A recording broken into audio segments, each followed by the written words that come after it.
The stock market swooned today as investors feared slower global economic growth. The Dow dropped 318 points in its worst tumble since last June. The Dow has now dropped almost 500 points over the past 2 days as investors pull out of stocks in emerging markets and stash money in safer assets like bonds. The S&P 500 was down 38 points, the Nasdaq down 90.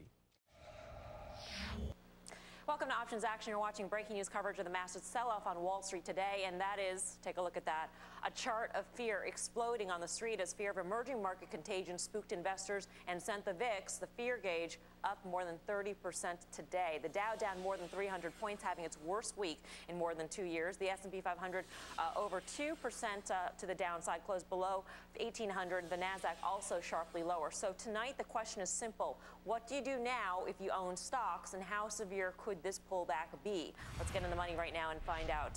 Dan?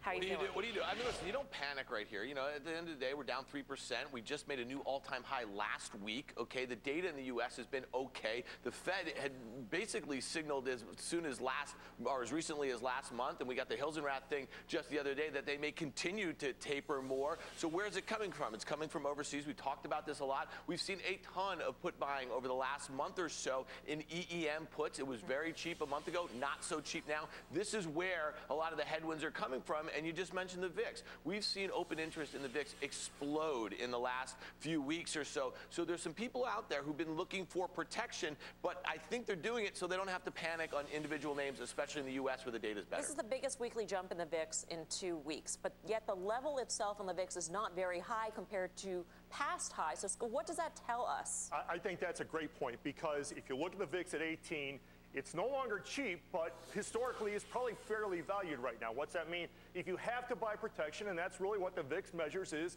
how expensive is protection on your portfolio, then you can still do it here. I think there was actually some not bad news, not good news, reasonable news today, in the fact that people were selling the highest flyers is good. When people are selling their winners, then that's good. They're taking profits. Well, volatility is measured by the VIX, up 44% this week. That's the biggest jump, again, since we're talking July of 2011, so a big move in volatility for stocks. Now, there may be cause for some worry here, but not everyone's pushing the panic button just yet. We want to put today's levels a bit in context here.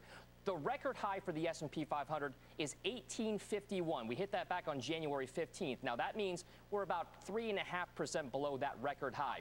For the Dow, the record was around 16,588. We hit that back on December 31st. So we're about 4.5% away from those record highs. Now, we're not at record highs in the Nasdaq composite, but we are down about 3% from the multi-year highs we saw on January 22nd. Now, in order for a correction or a 10% fall in stock prices to occur, we'd have to drop another 130 points on the S&P 500. We'd have to drop another 1,000 points on the Dow, and we'd have to drop another 310 points on the Nasdaq composite.